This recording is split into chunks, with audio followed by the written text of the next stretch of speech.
오늘 우리에게 주시는 생명의 말씀은 사도행전 19장 1절에서 7절 말씀입니다. 옆에 분과 인사하시겠습니다. 주님의 이름으로 사랑합니다.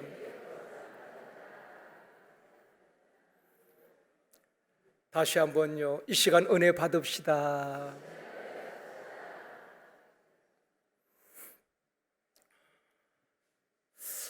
호스피스 운동의 선구자라고 불리는 엘리자베스 퀴블러 로스라는 사람이 있습니다.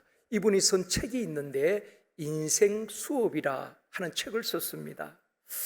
책에서 저자는 말기 환자들 500여 명의 임종을 지켜보면서 생의 마지막 순간에 그분들이 했던 유언과 또 후회하는 일들을 정리해서 책으로 만든 것이 바로 인생 수업이란 책입니다. 대부분의 사람들이 생의 마지막 순간에 후회했던 말들, 또 내게 다시 한번 기회가 주어진다면은 가족들에게, 이웃들에게 이런 삶을 살고 싶습니다. 그들의 고백을 담아서 책을 만들었는데요, 많은 사람들이 생의 끝자락에서 후회하는 것은 큰 일을 잘못해서 후회한 것이 아니라는 것입니다. 아주 사소한 일, 예를 들어서 가족들에게 좀 더 따뜻한 말을 하지 못한 것을 후회한다는 것입니다. 고맙다고, 사랑한다고, 감사하다고, 미안하다고 얼마든지 할 수 있음에도 불구하고 마음에는 있는데 표현하지 못했던 그런 일들이 참 아쉽다. 다시 한번 기회가 주어진다면 마음껏 사랑한다고, 고맙다고 고백하고 싶다. 많은 분들이 그것을 후회하더라는 것입니다. 또 가족들에게 잘 해주지 못한 것을 후회하였고, 사랑하는 가족들과 함께 퇴근해서 따뜻하게 안아주지 못했던 것들, 또 여유있게 산책을 하면서 식사 한번 제대로 하지 못한 것, 서로 시선을 마주 보면서 웃으면서 이야기하지 못했던, 어쩌면은 우리가 얼마든지 할 수 있고 사소한 것들을 하지 못한 것을 후회하고 아쉬워하더라는 것입니다. 한 번 더 기회가 주어진다면은 그렇게 하고 싶다고 많은 분들이 고백을 했다는 것입니다. 저도 우리 성도들 부모님이나 가족들 가운데 돌아가시면은 입관할 때 종종 들어가서 함께 할 때가 있습니다. 대부분 가족들이 부모님이나 아니면은 남편, 아내 마지막 모습을 보면서 그런 이야기를 하는 겁니다. 우리 가족들 위해서 당신 수고 많이 했어. 내가 좀 더 따뜻하게 잘해주지 못한 것이 미안해. 미안하다는 고백을 참 많이 하시더라고요. 그런데 이 책에서 저자는 이렇게 말합니다. 생의 마지막 순간에 우리가 아쉬워하고 후회할 그 일을 지금 하십시오. 많은 사람들이 임종을 지켜보면서 많은 분들이 그런 것을 후회하는데 당신들은 후회하지 않도록 지금 그 일을 하십시오. 그렇게 당부를 하고 있습니다. 살아있다는 것은 기회가 있다는 것입니다. 지금 사랑하는 가족들에게, 지금 샘터 가족들에게, 지금 교회 공동체 형제 자매들에게, 지금 직장 동료들에게, 내 이웃들에게 사랑한다고, 고맙다고, 덕분이라고, 때로는 미안하다고, 살아있을 때에, 말할 수 있을 때에, 기회가 있을 때에 지금 하십시오 라고 우리에게 당부를 하고 있습니다. 야고보서 4장 14절에 보면 말씀합니다. 같이 읽습니다. 내일 일을 너희가 알지 못하는 도다. 너희 생명이 무엇이냐? 너희는 잠깐 보이다가 없어지는 안개니라. 내일 일을 알지 못하는 인생 아닙니까? 너희 생명이 무엇이냐? 내일은 내 날이 아닙니다. 아침에 잠깐 있다가 없어지는, 사라지는 안개처럼 어쩌면 우리 인생의 한순간 지나간다는 것입니다. 그런 짧은 생애 속에서 나중에 후회하지 말고 지금 가족들에게, 가까이 있는 이웃들에게 사랑한다고 또 잘해주라는 것입니다. 이런 노래도 있잖아요. 있을 때 잘해 후회하지 말고, 있을 때는 마음만 있었지 제대로 하지 못하고 바쁘게 살다가 내 곁을 떠났을 때에 그 가족에 대한 미안한 마음을 갖기보다도 지금 할 수 있는 기회가 있을 때에 마음껏 하라는 것입니다. 어쩌면 그게 지혜가 아니겠습니까? 사도 바울은 자신이 언젠가는 하나님 앞에 서야 할 유한한 인생임을 알았기 때문에 하나님께서 주신 사명, 복음 전하는 일을 내일로 미루지 않았습니다. 다음으로 미루지 않았습니다. 오늘 하나님께서 기회가 주실 때에 온몸이 부서지도록 전력 투구하면서 복음을 전했던 것 아니겠습니까? 그 바울이 마지막 임종을 앞두고 뭐라고 고백합니까? 내가 선한 싸움을 싸우고 달려갈 길을 마치고 믿음을 지켰노라고 고백하고 있는 것입니다. 다시 말하면은 후회 없는 인생을 살았다는 것입니다. 사랑하는 성도 여러분, 저와 여러분 또 우리 모두가 인생의 끝자락에서 결코 후회하지 아니하도록 내가 선한 싸움을 싸웠고 달려갈 길을 마쳤고 믿음을 지켰노라고 받은 사명뿐 아니라 가족들에게 이웃들에게 후회하지 않도록 최선을 다하여서 사랑하고 또 주신 사명 감당하는 저와 여러분이 되어지기를 주님의 이름으로 축원합니다. 오늘 이 시간에는 너희가 믿을 때에 성령을 받았느냐? 라는 제목으로 말씀을 드리려고 합니다. 바울이 1차, 2차 전도 원정을 마치게 됩니다. 1차 때는 루스드라에서 돌에 맞아서 피투성이 된 채 실신했습니다. 사람들이 죽은 줄 알고 바울을 끌고 가서 성 밖으로 던져버렸습니다. 또 빌립보에서는 귀신 들린 여종을 고쳐주고 그 일로 인하여서 붙잡혀서 채찍으로 맞고 착고가 채워지고 감옥에 갇히는 고난도 겪게 됩니다. 이처럼 유대인들의 핍박과 방해가 있었지만은 바울은 전력 투구합니다. 하나님이 주신 기회를 놓치지 아니하고 가는 곳마다 복음을 전할 때 어떤 일이 일어납니까? 수많은 사람들이 예수를 믿게 되어지고 곳곳에 교회가 세워지게 되는 것입니다. 교회는 그냥 세워지는 것이 아닙니다. 그 누군가의 눈물의 기도가 있었고 순교자가 있었기 때문에 그 위에 교회가 세워지고 성장하는 것입니다. 이제 2차 전도 원정을 마치고 예루살렘에 다시 올라가게 됩니다. 그리고 많은 사람들 앞에 선교 보고를 하게 됩니다. 그리고 출발지인 안디옥에 가서 죄 정비를 하고 제3차 전도 원정을 떠나게 됩니다. 이번 주부터는 3차 전도 원정에 대해서 말씀을 나누기를 원합니다. 사도행전 18장 24절에서 21장 17절까지는 3년 가까이 걸친 바울의 3차 전도 원정에 대해서 기록을 하고 있습니다. 3차 전도 원정은 대부분 에베소를 중심으로 사역을 하게 되는 것입니다. 첫 번째로 아볼로가 전한 복음입니다. 1절 말씀 같이 읽습니다. 아볼로가 고린도에 있을 때에 바울이 윗지방으로 다녀 에베소에 와서 어떤 제자들을 만나 아볼로라는 사람이 등장합니다. 이 아볼로는 아프리카 알렉산드리아 출신입니다. 이 아볼로는 말을 잘하고 성경에 능통한 자였습니다. 오늘 본문 말씀을 이해하기 위해서는 18장 마지막 부분을 먼저 이해를 하셔야 합니다. 18장 24절 말씀입니다. 같이 읽습니다. 알렉산드리아에서 난 아볼로라 하는 유대인이 에베소에 이르니 이 사람은 언변이 좋고 성경에 능통한 자라. 이 아볼로는 알렉산드리아 출신인데 유대인입니다.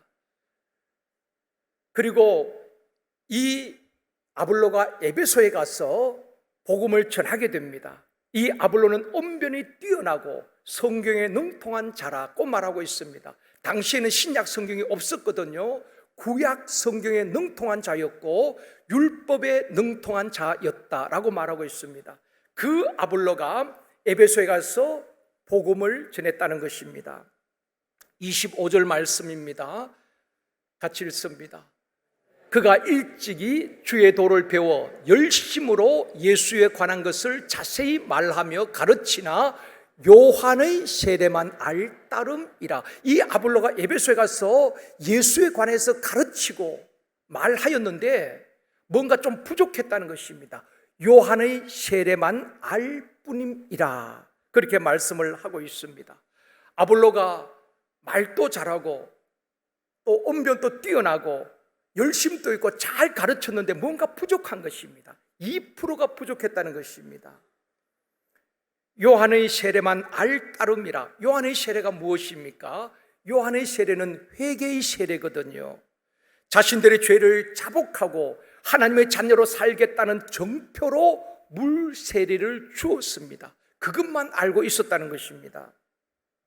요한이 말한 것이 무엇입니까? 마태복음 3장 11절, 이번 주 암송 말씀입니다. 같이 읽습니다. 나는 너희로 회개하게 하기 위하여 물로 세례를 베풀거니와 내 뒤에 오시는 이는 나보다 능력이 많으시니 나는 그의 신을 들기도 감당하지 못하겠노라.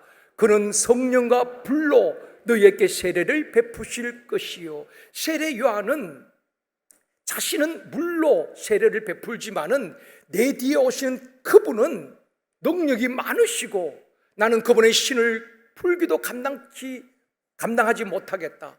그분은 성령과 불로 세례를 베풀 것이다. 그렇게 말씀을 하고 있습니다.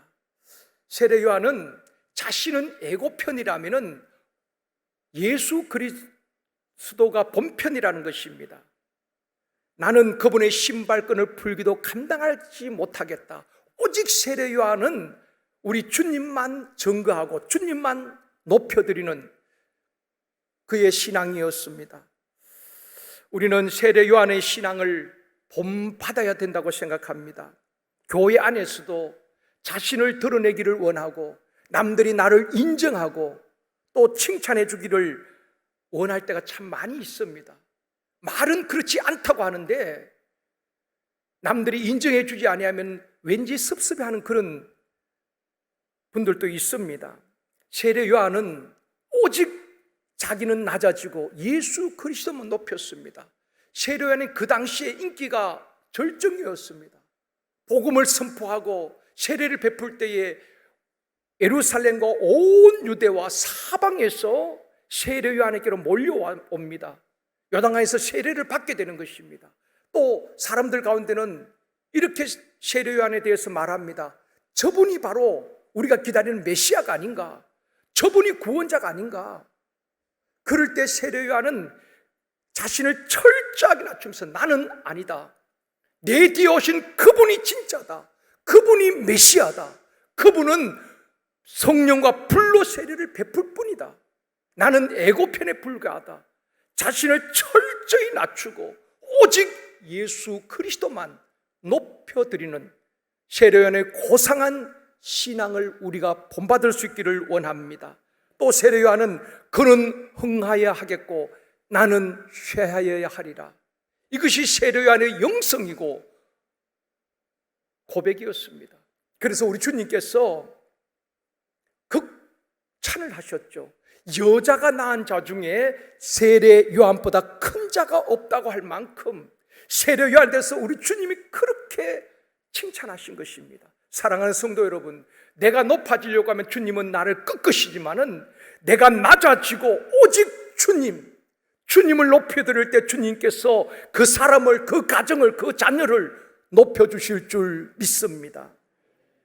아볼로가 에베소에서 예수 그리스도에 대해서 전하는데 요한의 세례만 알았지 성령의 불세례를 몰랐던 것입니다. 예수님에 대해서 전하고 가르쳤지만은 2%가 부족했던 것입니다. 여러분은 예수님에 대해서 어디까지 알고 있습니까? 예수님은 병든 자를 고치셨고, 예수님은 물을 포도주로 만드셨고, 예수님은 보지 못하는 소경을 보게 하셨고, 예수님은 그친 풍랑을 잔잔케 하신 예수님, 거기까지만 알면 안 된다는 것입니다. 예수님이 이 땅에 오신 목적이 무엇입니까? 왜 주님이 십자가에서 죽으셔야만 했습니까? 그것은 우리 모두의 죄를 담당하시고 주님이 십자가에 죽으셨고 죽음에 머물러 있는 것이 아니라 죽음을 이기시고 다시 부활하신 줄 믿습니다. 그걸 우리가 날마다 신앙 고백하고 있지 않습니까? 그리고 하늘로 올라가시고 지금도 하나님 우편에 앉아 계시고 다시 이 땅에 오셔서 선악간에 심판하실 분인 줄 믿습니다. 예수님은 우리의 죄와 인생의 모든 문제를 십자가에서 다 해결해 주셨고 우리에게 성령과 불로 세례를 주실 분임을 믿고 확신하는 자리에까지 이르러야 되는 것입니다. 아볼로는 세례 요한의 물 세례만 알았지 예수 그리스도께서 주실 성령 세례, 불 세례를 몰랐던 것입니다. 그래서 바울이 아볼로가 전한 복음의 부족한 부분을 보완하기 위해서 에베소에 가게 되었다라고 말씀하고 있는 것입니다. 1절 말씀 다시 보시겠습니다. 같이 읽습니다. 아볼로가 고린도에 있을 때에 바울이 윗지방으로 다녀 에베소에 와서 어떤 제자들을 만나 아볼로가 에베소에서 예수 그리스도를 전하고 지금 아볼로는 고린도로 내려왔습니다. 바울은 이제 3차 전도 여행 원정을 출발하게 되었고요. 그래서 바울이 윗지방을 다니다가 아마 그 소식을 들었던 것 같습니다. 그래서 에베소에 와서 어떤 제자를 만났다. 성경에서 말하는 제자는 예수님의 제자를 말하는 것입니다. 제자를 말할 때 영어 성경에 보면은 정관사 더가 붙습니다. 그 제자들, 그러니까 예수님의 제자들이란 말입니다. 그런데 오늘 본문에 나오는 제자는 어떤 제자라 이렇게 말씀하고 있거든요. 이게 무슨 말인가 하면은 제자는 제자인데 누구의 제자인지 모르겠다는 것입니다.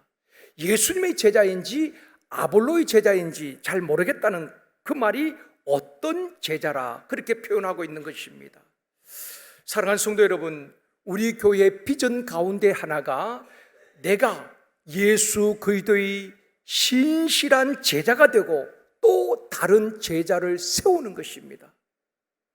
그래서 우리 센터장님들, 우리 교사들이 기억해야 될 것은 사역도 중요하지만 내가 먼저 예수님의 신실한 제자가 되는 것입니다. 그것이 우리 영적 목표가 되어져야 되는 것입니다.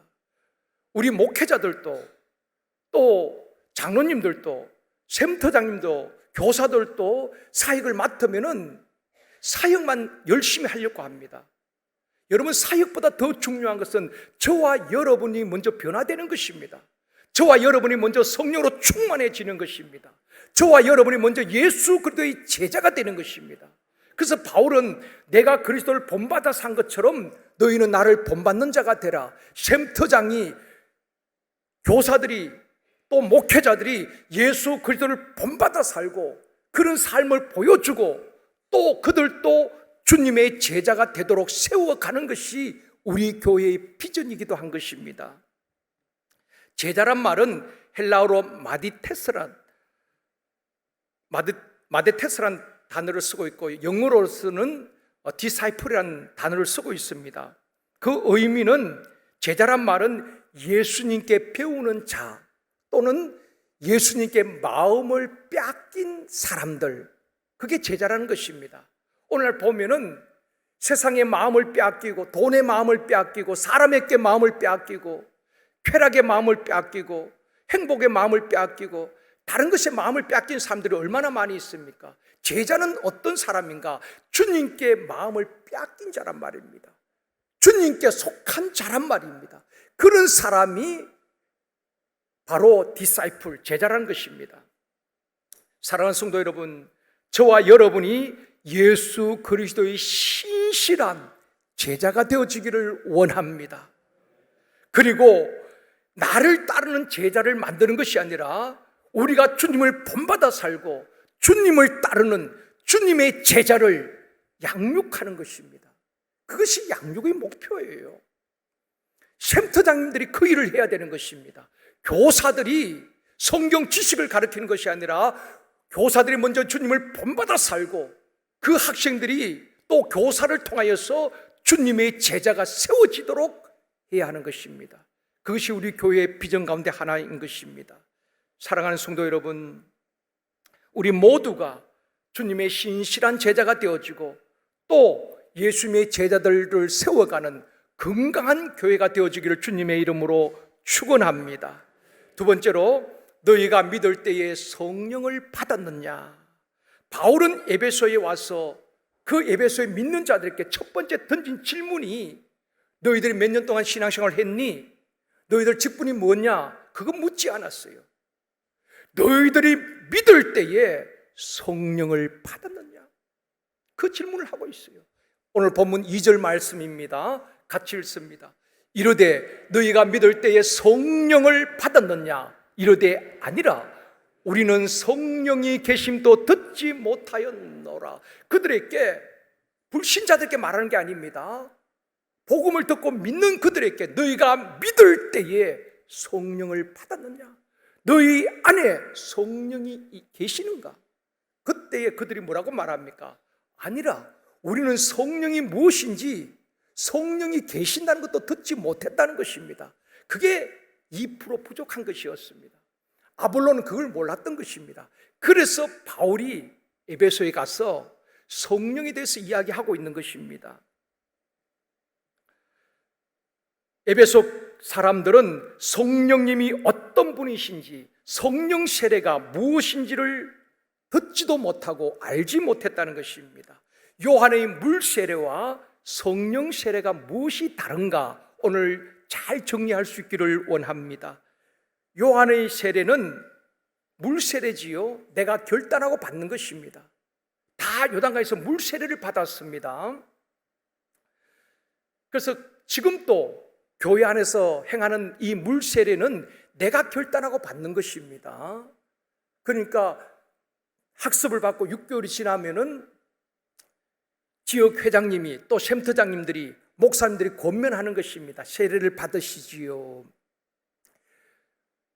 11월 12일 날에도 우리가 세례식을 하는데요, 그렇게 권면하면은 예, 세례를 받겠습니다. 그리고 결단하고 받는 겁니다.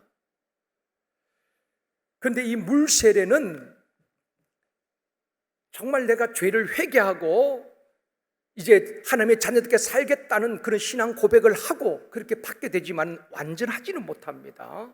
사람이 진짜로 내가 주님이 나의 구원자요, 나의 주인 되심을 고백하고 세례를 받는 분들도 있지만은 그냥 배우고 그대로 대답하고 세례를 받는 분들도 많이 계시다는 것입니다.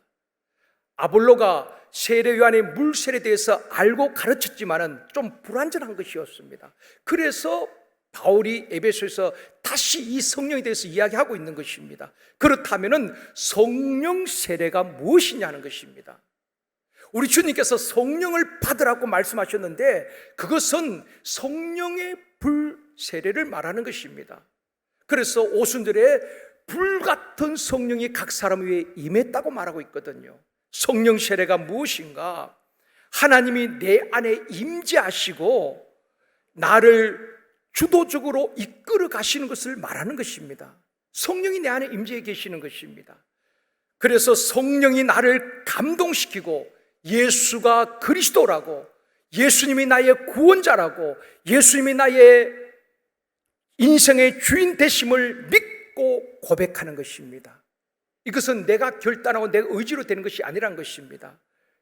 고린도전서 12장 3절 말씀입니다. 같이 읽겠습니다. 성령으로 아니하고는 누구든지 예수를 주시라 할 수 없느니라. 성령으로 아니하고는 누구라도 하나님을 아버지라고 부를 수 없고 주님을 나의 구원자라고 부를 수 없다는 것입니다.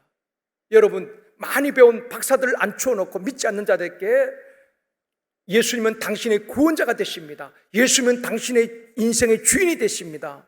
고백하십시오. 고백이 되겠습니까?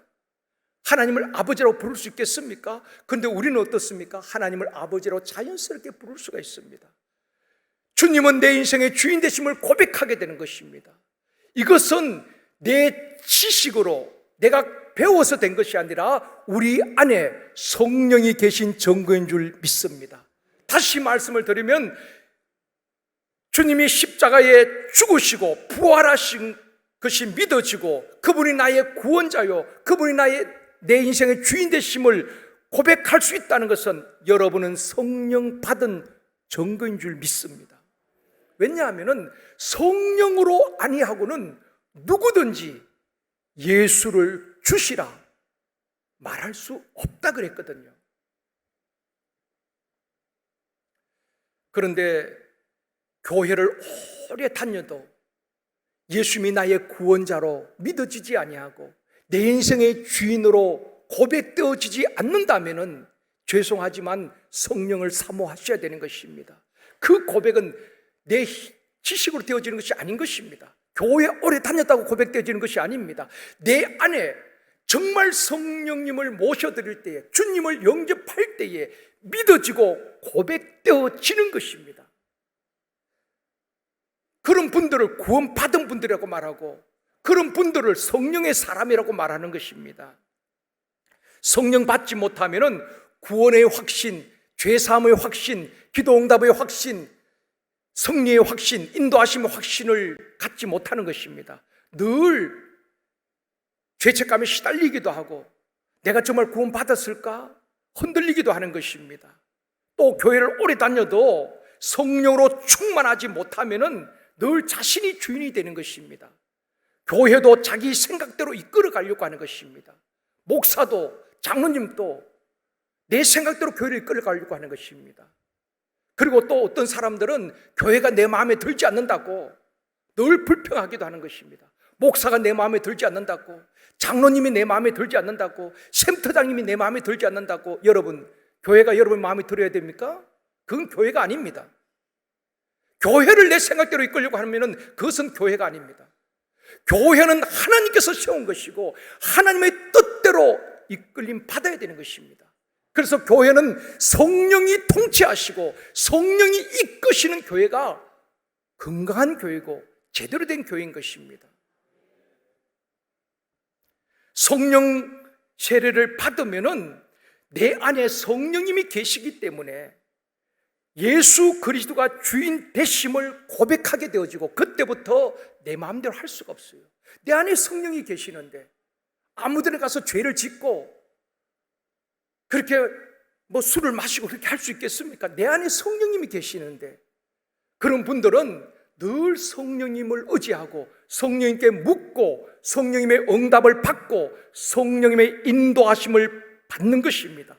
그런 사람을 성령 받은 사람이라고 말하는 것입니다. 그래서 사도 바울은 에베소 교회 성도들에게 다른 건 묻지 않았습니다. 열심히 교회를 잘 섬겼느냐, 직분이 뭐냐, 몇 년 믿었냐, 그거 묻지 않았어요.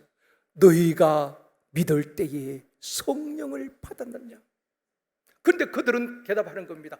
우린 성령이 뭔지 몰라요. 성령이 계신다는 것도 알지 못해요.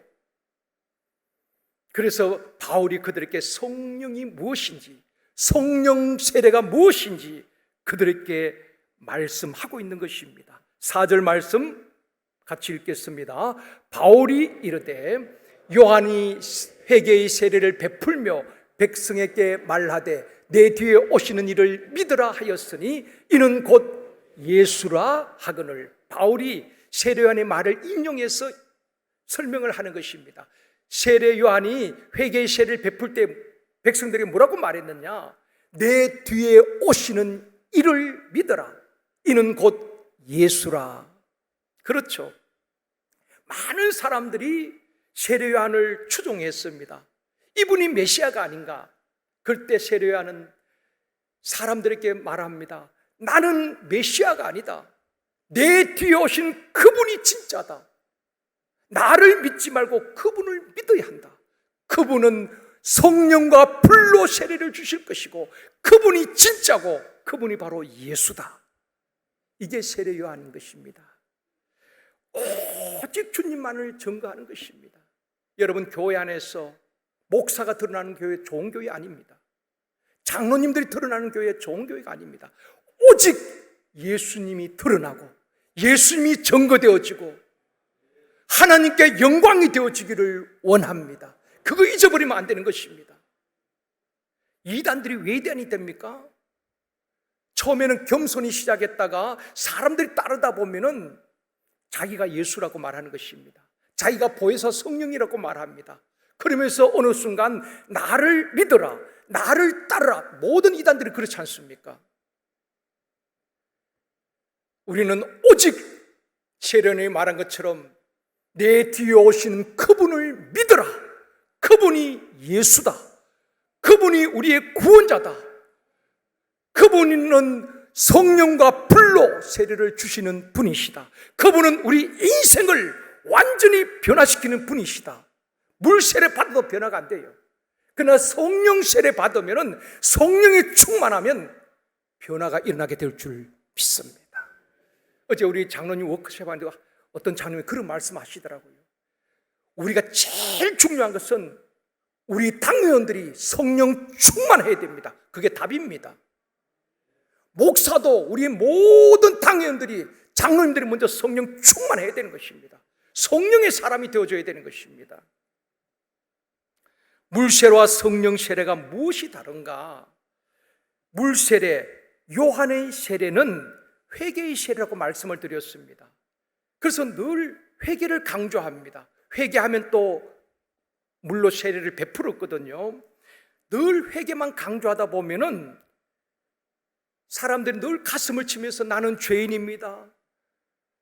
나는 쓸모없는 사람입니다. 늘 눈물을 흘리며 회개만 하는 것입니다. 그러다 보면은 내 마음이 점점 딱딱해지고 건조해지고 자유함이 없고 평안함이 없고 늘 죄책감에 시달리게 되는 것입니다.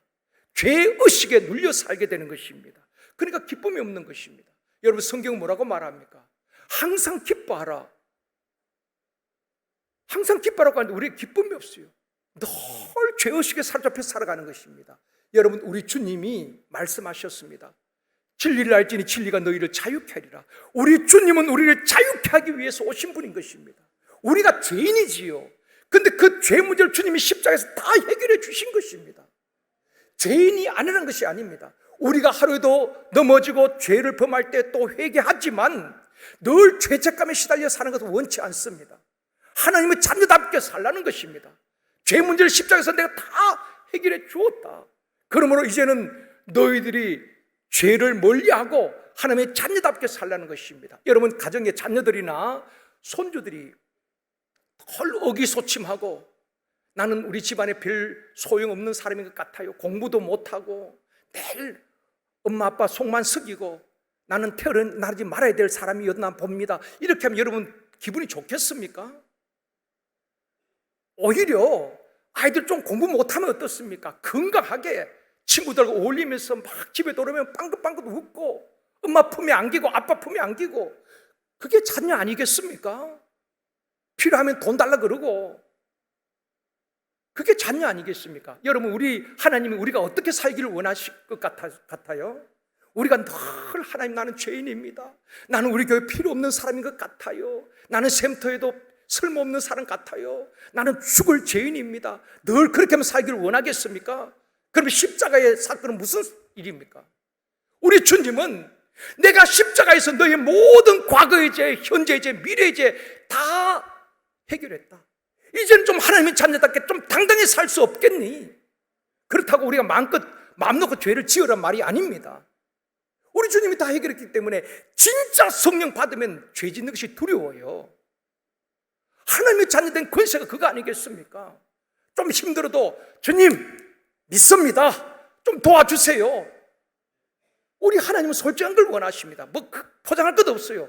힘들면 힘들다고, 아프면 아프다고 주님 앞에 솔직하게 고백하는 겁니다. 따스한 성령님 우리를 만져주실 것입니다. 좋으신 하나님 우리를 품에 안아주실 것입니다. 그 주님을 누려야 되는 것입니다. 그럴 때 우리가 참된 자유와 기쁨을 누리게 되는 것입니다.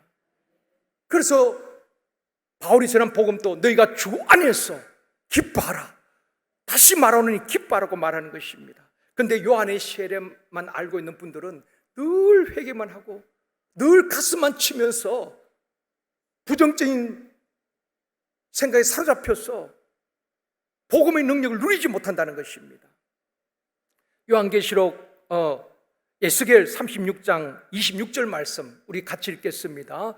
또 새 영을 너희 속에 두고 새 마음을 너희에게 주되 너 육신에서 굳은 마음을 제거하고 부드러운 마음을 줄 것이며, 성령을 주신 목적이 무엇입니까? 성령이 내 안에 들어오면은 굳은 마음, 굳은 생각, 굳은 감정, 슬픔, 패배감, 열등감 이런 거 다 깨뜨리고 제거하고 부드러운 마음, 자유의 마음, 주님의 마음을 주신다는 것입니다.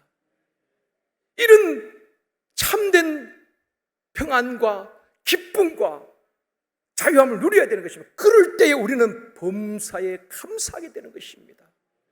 하나님의 은혜, 모든 것이 하나님의 은혜임을 깨닫고 일이 잘 풀리지 않아도 하나님 도와주실 줄 믿고, 지금 내 몸이 병들었어도 주님 뜻이라면 치료하여 사용하여 주실 줄 믿고 인내하며 기다리는 것입니다.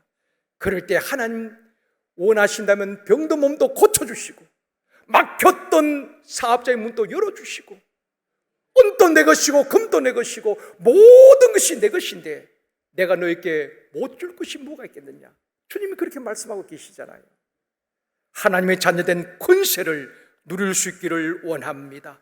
사랑하는 성도 여러분, 우리 모두가 늘 죄책감에 눌려서 기쁨을 잃어버리고 그리고 정죄받고 정죄하는 것이 아니라 성령의 불세례를 받아 성령의 임재와 성령의 인도하심을 받으며 하나님의 자녀된 권세를 누리는 저와 여러분이 되어주길 주님의 이름으로 축원합니다. 세 번째로 성령 세례 받은 사람들, 5절 말씀입니다. 같이 읽습니다. 그들이 듣고 주 예수의 이름으로 세례를 받으니, 예수의 이름으로 세례를 받게 됩니다. 그때 어떤 일이 일어납니까? 6절입니다. 같이요. 바울이 그들에게 안수하며 성령이 그들에게 임하심으로 방언도 하고 예언도 하니, 오순절날 성령이 그들에게 임하였듯이 동일하게 성령이 그들에게 임하게 되어지고 그들이 방언도 하고 예언도 하게 되는 것입니다. 성령의 임하심, 이게 성령 세례인 것입니다. 이게 성령 충만인 것입니다. 그럴 때 방언도 하고 예언도 하게 되는 것입니다. 여러분, 은사를 부정하면 안 되는 것입니다. 지금 또 하나님께서는 우리에게 은사를 주시는 것입니다. 어떤 분들은 내게 은사가 없다고 해서 부인하는 분들도 있습니다. 방언 지금 또 하는 분들이 우리 교회도 얼마나 많이 계십니까? 방언의 은사는 개인의 신앙에 굉장히 유익합니다. 방언기도 하시는 분들은 기도를 하다 보면은 3시간 아니 5시간 밤을 새워 기도해도 시간 가는 줄 모릅니다. 하나님과 영적으로 교통하기 때문에. 그래서 방언기도는 개인의 신앙에 굉장히 유익합니다. 그리고 예언은 참 조심해야 됩니다. 우리가 예언하면은 장래일을 자꾸 말하는 것을 생각합니다. 그래서 몇 년도 몇 월 며칠 주님이 오신다든지 몇 년도에 전쟁이 일어난다든지 다 그 잘못된 것입니다. 거기에 또 현혹되어서 뭐 괌으로 아니면 또 어디로 막 이주하는 사람들도 있잖아요. 그게 예언이 아닙니다. 여러분, 예언이 무엇입니까? 내가 무슨 말씀을 들었다, 환상을 보았다, 여러분 그런 거 너무 믿지 마십시오. 환상이 있지만은 함부로 그렇게 말해서는 안 되는 것입니다. 예언이 무엇인가 하면 성경이 예언입니다. 아멘 안 되시죠? 성경이 예언이에요. 구약이 무엇입니까? 오실 메시아에 대한 예언이 구약 성경입니다. 주님이 이 땅에 오셨고 다시 올라가셨고 다시 오시겠다 주님께서 말씀하셨습니다. 그래서 성경이 예언이에요. 이 예언된 말씀을 우리가 전하는 것입니다. 그게 예언하는 자입니다. 우리가 뭘 봤다, 들었다, 누가 뭐라고 했다, 언제 전쟁이 난다, 여러분 그런 말에 너무 믿지 않았으면 좋겠습니다. 또 천국에 갔더니만 어떤 목사는 계시고 어떤 목사는 없더라, 그런 간증들도 하는데 그건 너무 믿지 마십시오. 자기 생각을 말할 때가 참 많이 있습니다. 그래서 예언을 함부로 하면 안 되는 것입니다. 하나님의 말씀, 우리가 다 예언자입니다. 우리 주님 다시 오십니다. 우리 날마다 고백하잖아요. 이보다 더 확실한 예언이 어디 있습니까? 그것 외에는 여러분 함부로 내가 보았다, 내가 어제 기도하는데 당신 앞으로 이런 일이 있을 것이다. 그런 것은 조심해 하셔야 되는 것입니다. 또 그런 것을 너무 믿지도 마시고 하나님의 말씀에 더 집중할 수 있기를 원합니다. 필요하다면은 하나님께서 말씀을 통하여서 저와 여러분을 깨닫게 하실 것입니다. 힘들 때에 말씀을 통해서 미리 장래에 어떤 환난이나 어려움이 있다면 말씀을 통해서 우리를 깨어나게 하시고 기도하게 하시고 대비하게 하실 것입니다. 인간의 생각, 인간의 말이 그것이 예언이 아니란 것입니다. 그런 것은 참 조심해야 하는 것입니다. 그런데 성령이 임하니까 그들이 방언도 하고 예언도 하게 된 것입니다. 여러분, 물 세례를 받아도 여전히 변화되지 않는 사람들이 참 많이 있습니다. 물 세례를 받아도 여전히 운전석에 내가 앉아서 내가 주인이고 내 인생의 핸들을 내가 잡고 운전할 때가 참 많이 있습니다. 그래서 내 뜻대로 내 생각대로 인생을 살아갈 때가 참 많이 있습니다. 하나님은 전인격적으로 우리의 생각과 감정과 육체를 사로잡고 통치하시는 것입니다. 그런데 성령 세례를 받은 사람들은 운전대를 주님께 맡겨드리는 것입니다. 그리고 내가 조수석에 앉아서 성령의 인도하심을 받는 것입니다. 그렇다고 내가 아무것도 하지 아니하고 주님 알아서 해주십시오, 그런 의미가 아닙니다. 성령을 아주 예민한 사람들은 성령의 인도하심을 느껴지게 되는 것입니다. 늘 묻습니다. 이직할 때도 또 청년들이 결혼을 앞두고도 내가 다 결정하고 하나님 도와주십시오가 아니라 하나님 어떻게 하면 좋겠습니까? 기도하고 또 묻고 여러분 성경에 다 그렇잖아요. 그럴 때마다 하나님께서는 응답을 주시는 것입니다. 마음의 감동도 주시고 돕는 자도 붙여주시고 때로는 그 길이 잘못됐다면 막으시고 다른 길로 인도하시는 것입니다. 바울도 그랬지 않습니까? 자기 계획은 소아시아 지역이었지만은 성령께서 막으시고 또 막으시고 이 바울을 마게도니아로 빌립보로 인도하시지 않습니까? 저와 여러분 성령에 민감한 자가 되어지기를 원합니다. 사람의 말에 민감한 것이 아니라 성령께 민감해야 되는 것입니다. 그래서 성령이 교회들에게 하실 말씀을 들을지어다 말씀하고 있는 것입니다. 사랑하는 성도 여러분, 성령 충만한 사람들은 운전대를 주님께 맡기고 성령의 인도하심을 받고 그런 분들은 세례 요한처럼 자신을 드러내는 것이 아니라 오직 주님을 드러냅니다. 내가 아니라 정말 주님, 그분이 구원자요 내 인생의 주인 되십니다. 그분은 성령과 불로 세례를 주시는 분입니다. 잘 되었을 때도 어떤 상황에서도 주님이 하셨습니다. 주님의 은혜입니다. 그런 저와 여러분이 되어지기를 원합니다. 말씀을 맺겠습니다. 사랑하는 성도 여러분, 우리가 사역보다 더 중요한 것은 내가 먼저 성령으로 충만해지는 것입니다. 내 힘이 아니라 성령의 능력으로 샘터장, 또 교사, 주차 안내 모든 사역들을 감당할 수 있기를 원합니다. 또한 교회 안에서 나를 드러내는 것이 아니라 오직 저와 여러분을 통해서 예수 그리스도가 드러나게 되어지고 하나님께만 영광 올려드리는 우리 모두가 되어지기를 주님의 이름으로 축원합니다.